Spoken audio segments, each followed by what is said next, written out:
Mr. Speaker, the big, beautiful bill is now the law. So it's no longer a theoretical discussion about what the bill might do. We're about to find out what it will do. The Democrats have succeeded in frightening Americans into lopsided opposition. On the day it passed the House, one poll registered just 29% public support for it compared to 55% opposition. This has encouraged Democrats to double down on their hysterical warnings of societal collapse, warnings they hope will continue to resonate with the public. But what they don't seem to grasp is that you can't spin the economy. Everybody knows in their own lives exactly how the economy's doing, and any politician who tries to tell them otherwise just looks foolish. Remember when the Democrats were telling us for years that Bidenomics was working? The only economic indicator that matters is the answer Americans give to this question: are you better off today than you were 2 years ago? Now, Americans may never realize that this bill protected them from a 22% income tax increase that was set to take effect on January 1st. A family making $75,000 a year won't feel its taxes rise $1,500, so it won't feel relief from this provision. We don't feel what doesn't happen.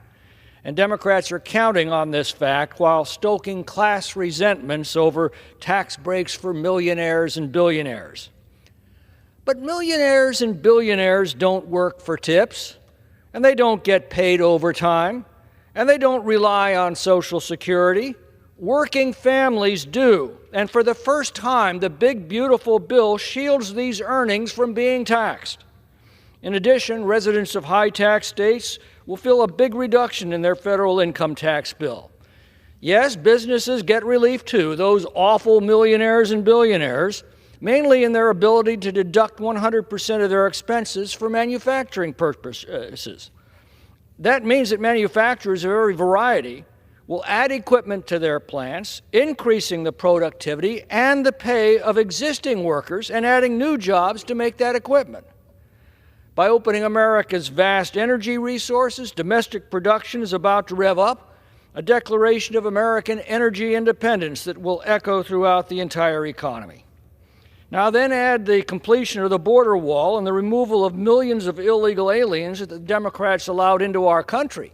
Under Biden, most of the new jobs were snapped up by foreigners, and real wages fell. Under Trump, most are going to Americans, and real wages for Americans are rising again as employers are forced to pay a market rate for labor. The Democrats' mantra that millions of destitute Americans will lose their Medicaid coverage is about to be challenged by reality. The fact is, the only groups losing coverage are able-bodied grown-ups who refuse to get off the couch and look for work, illegal aliens who refuse to go home, and fraudsters. So what happens when millions of legitimate Medicaid recipients who've been terrified by the Democrats realize that their benefits are untouched? Well, we're going to find out.